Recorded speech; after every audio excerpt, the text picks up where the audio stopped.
ದ್ವಿತೀಯ PUC ರಾಜ್ಯಶಾಸ್ತ್ರ ನೀವೇನಾದರೂ ವಾರ್ಷಿಕ ಪರೀಕ್ಷೆಯಲ್ಲಿ 80ಕ್ಕೆ 80 ಅಂಕ ತೆಗೆದುಕೊಳ್ಬೇಕಂದ್ರೆ ಕೇವಲ ಈ ಒಂದು ವಿಡಿಯೋ ನಿಮಗೆ ಸಾಕೆ ಸಾಕು. ಕನ್ನಡ ಮೀಡಿಯಂ ಆಗಿರ್ಬೋದು, ಇಂಗ್ಲೀಷ್ ಮೀಡಿಯಂ ಆಗಿರ್ಬೋದು, ಕೇವಲ 4 ಅಧ್ಯಾಯಗಳನ್ನು ಓದಿ 80 ಅಂಕ ಯಾವ ರೀತಿ ಗಳಿಸೋದು ಅಂತ ಈ ಒಂದು ವಿಡಿಯೋದಲ್ಲಿ ಸ್ಟ್ರಾಟಜಿ ಹೇಳ್ಕೊಡ್ತಾ ಇದ್ದಾನೆ.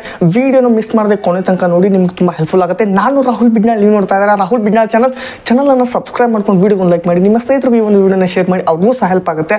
ಪ್ಲೀಸ್ ಒಂದು ರಿಕ್ವೆಸ್ಟ್ ಏನಂತಂದರೆ, ಜಸ್ಟ್ ಎಷ್ಟು ಹೇಳ್ತೀನಿ, ಕನ್ನಡ ಮೀಡಿಯಂ ಆಗಿರ್ಬೋದು, ಇಂಗ್ಲೀಷ್ ಮೀಡಿಯಂ ವಿದ್ಯಾರ್ಥಿಗಳಾಗಿರ್ಬೋದು, ಯಾವ ಚಾಪ್ಟರ್ ಹೇಳ್ತೀನಿ ಎಷ್ಟು ಹೇಳ್ತೀನಿ ಅಷ್ಟು ಓದ್ಕೊಂಡ್ಬಿಟ್ರೆ 80ಕ್ಕೆ 80 ಅಂಕ ನೀವು ಗಳಿಸುವಲ್ಲಿ 80 ಔಟ್ ಆಫ್ 80 ಸ್ಕೋರ್ ಮಾಡುವಲ್ಲಿ ಯಾರೂ ನಿಮ್ಮನ್ನು ಸ್ಟಾಪ್ ಮಾಡಲಿಕ್ಕೆ ಸಾಧ್ಯನೇ ಇಲ್ಲ.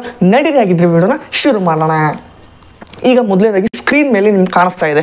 ಓಕೆ, ಸ್ಕ್ರೀನ್ ಮೇಲೆ ದ್ವಿತೀಯ PUC ರಾಜ್ಯಶಾಸ್ತ್ರ ಒಂದು ಬ್ಲೂ ಪ್ರಿಂಟನ್ನು ನಾನೇ ಖುದ್ದಾಗಿ ರೆಡಿ ಮಾಡಿರ್ತಕ್ಕಂಥದ್ದು.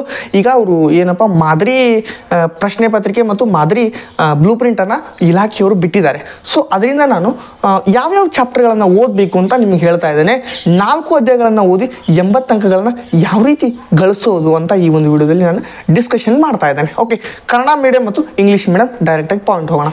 ಇಲ್ಲಿ ಮೊದಲು ಕ್ವೆಶ್ಚನ್ ಪೇಪರ್ ಪ್ಯಾಟರ್ನನ್ನು ಒಂದು ಸ್ವಲ್ಪ ನೋಡ್ಕೋಬೇಕಾಗುತ್ತೆ ನಾವು. 1 ಅಂಕದ 20 ಪ್ರಶ್ನೆ ಇರುತ್ತೆ ಭಾಗ ಎನಲ್ಲಿ. ಪಾರ್ಟ್ ಎನಲ್ಲಿ ದೇರ್ ವಿಲ್ ಬಿ 20 ಕ್ವೆಶನ್ಸ್. 1 ಅಂಕದ 20 ಕ್ವೆಶನ್ಸ್ ಇದೆ. ಓಕೆ, ನೆಕ್ಸ್ಟ್ ಅದಾದ ನಂತರ ಭಾಗ ಬಿನಲ್ಲಿ ಸರಿಸುಮಾರು ನಮ್ಗೆ ಏನಂತಂದರೆ 2 ಅಂಕದ ಪ್ರಶ್ನೆಗಳನ್ನು ನಾವು ಬರಿಬೇಕಾಗುತ್ತೆ. 2 ಮಾರ್ಕ್ಸ್ ಕ್ವೆಶನ್ಸ್.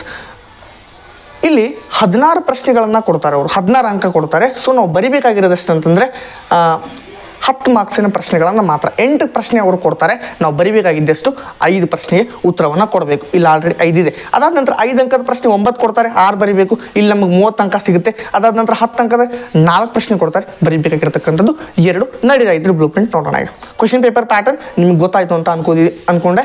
ಸೊ ಭಾರತದ ರಾಜಕೀಯ ವ್ಯವಸ್ಥೆ ಮತ್ತು ಉಗಮ ಅಂತ ಇದೆ. ಇಲ್ಲಿ 1 ಅಂಕದ ಪ್ರಶ್ನೆಯನ್ನು ನಾನು ಏನು ಹೇಳ್ತಾ ಇಲ್ಲ, ಸದ್ಯ ಏನು ಮಾಡ್ತಾ ಇದ್ದೀನಿ, ಭಾಗ BCD ನೋಡೋಣ. ಫಸ್ಟು 2 ಅಂಕದ ಪ್ರಶ್ನೆಗೆ ನಾವು ಕೇವಲ ಚುನಾವಣೆಗಳು ಮತ್ತು ಭಾರತದಲ್ಲಿ ಪಕ್ಷ ಪದ್ಧತಿ, ಇಲ್ಲಿ ಭಾರತದಲ್ಲಿ ಆಡಳಿತ ಯಂತ್ರ, ಅದೇ ರೀತಿ ಸಮಕಾಲೀನ ಸವಾಲುಗಳು, ಡಾಕ್ಟರ್ BR ಅಂಬೇಡ್ಕರ್ ಅಂತ ಇದೆ.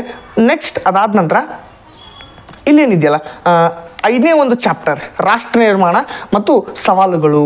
ಈ ಒಂದು ಪ್ರಶ್ನೆ ಎರಡನೇ ಅಧ್ಯಾಯ, 3ನೇ ಅಧ್ಯಾಯ, 4ನೇ ಅಧ್ಯಾಯ, 5ನೇ ಅಧ್ಯಾಯ.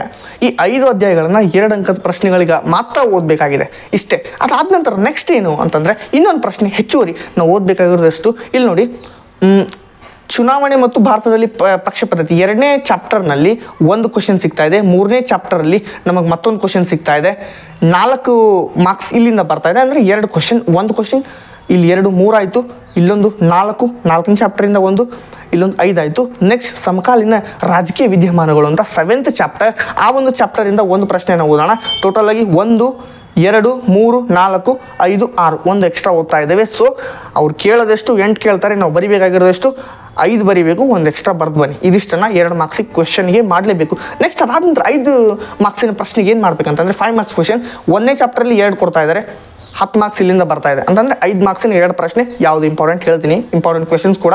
ಸೊ ಭಾರತದಲ್ಲಿ ಆಡಳಿತ ಯಂತ್ರ 1 ಪ್ರಶ್ನೆ, ಫಿಕ್ಸ್ ಪ್ರಶ್ನೆ ಯಾವುದು ಅದನ್ನು ಹೇಳ್ತೀನಿ. ಅದಾದ ನಂತರ ನೆಕ್ಸ್ಟ್ ರಾಷ್ಟ್ರ ನಿರ್ಮಾಣ ಮತ್ತು ಸವಾಲುಗಳು, ಇಲ್ಲಿ 5 ಮಾರ್ಕ್ಸಿನ 1 ಪ್ರಶ್ನೆ ಬರ್ತಾ ಇದೆ. ಅದಾದ ನಂತರ ಭಾರತದ ರಾಜಕೀಯ ನೂತನ ಪ್ರವೃತ್ತಿಗಳು, ಇಲ್ಲಿಂದ 2 ಪ್ರಶ್ನೆ. 2, 3, 4, 5, 6 ಕೇಳ್ತಕ್ಕಂಥದ್ದೆಷ್ಟು 6 ಕೇಳ್ತಾರೆ. 6 ಬರೆದ್ರೆ ಸಾಕು. 9 ಕೇಳ್ತಾರೆ, ನಾವು ಬರಿಬೇಕಾಗಿರೋದಷ್ಟು 6 ಕ್ವಶನ್ಸ್ ಬರೆದ್ರೆ ಮುಗೀತು, ಫಿನಿಶ್. ಇಲ್ಲಿಗೆ ಮುಗದೇ ಹೋಯಿತು. ಅದಾದ ನಂತರ 2ನೇ ಚಾಪ್ಟರಿಂದ 10 ಅಂಕದ 1 ಪ್ರಶ್ನೆ, 7ನೇ ಚಾಪ್ಟರಿಂದ 10 ಅಂಕದ 1 ಪ್ರಶ್ನೆ. ಇಲ್ಲಿ ಜಾಗತೀಕರಣ, ಉದಾರೀಕರಣ, ಖಾಸಗೀಕರಣ, ಈ 3ರಲ್ಲಿ 1 ಕೇಳ್ತಾರೆ. ಈ 3ಕ್ಕೆ 3 ಓದ್ಕೊಂಡ್ಬಿಟ್ರೆ 1 ಕ್ವಶನ್ ಫಿಕ್ಸ್. ಅದಾದ ನಂತರ ಚುನಾವಣೆಗಳು ಮತ್ತು ಭಾರತದಲ್ಲಿ ಪಕ್ಷ ಪದ್ಧತಿ, ಇದರಲ್ಲಿ 2 ಕ್ವಶನ್ಸ್ ಇದೆ. ಆ 2 ಕ್ವಶನ್ಸನ್ನು ನಾನು ನಿಮ್ಗೆ ಕೊಡ್ತೀನಿ, 2ರಲ್ಲಿ 1 ಬಂದೇ ಬರಬೇಕು, ಅಷ್ಟೇ. ಇದಿಷ್ಟು ಬ್ಲೂ ಪ್ರಿಂಟ್ ಆಗಿದೆ. ಮತ್ತೆ ಮುಂದಿನ ಒಂದು ವಿಡಿಯೋದಲ್ಲಿ ನಾನು ಹೇಳ್ಕೊಡ್ತಾ ಇದ್ದೇನೆ. ಟೋಟಲ್ ಆಗಿ ಮುಂದಿನ ಒಂದು ವಿಡಿಯೋದಲ್ಲಿ ಇಂಪಾರ್ಟೆಂಟ್ ಕ್ವೆಶನ್ಸ್ ವಿತ್ ಆನ್ಸರನ್ನು ನಾನು ಕೊಡ್ತೀನಿ. ಸೊ ಇದಿಷ್ಟನ್ನು ನೀವು ಫಾಲೋ ಅಪ್ ಮಾಡಲೇಬೇಕು. ಯಾರು ಇನ್ನೂ ಚಾನಲನ್ನು ಸಬ್ಸ್ಕ್ರೈಬ್ ಮಾಡ್ಕೊಂಡಿಲ್ಲ, ಚಾನಲನ್ನು ಸಬ್ಸ್ಕ್ರೈಬ್ ಮಾಡ್ಕೊಳ್ಳಿ. ನಮ್ಮ ಟೆಲಿಗ್ರಾಮ್ ಚಾನಲ್ ಇದೆ, ಹೋಗಿ ಜಾಯ್ನ್ ಆಗಿ. ಎಲ್ಲ ರೀತಿ PDF ನೋಟ್ಸ್ ನಿಮ್ಗೆ ಸಿಗ್ತಾ ಇದೆ. ಮತ್ತೆ ಮುಂದಿನ ಒಂದು ವಿಡಿಯೋದಲ್ಲಿ ಸಿಗ್ತಾ ಇದ್ದೇನೆ. ಧನ್ಯವಾದ ಸ್ನೇಹಿತರೆ.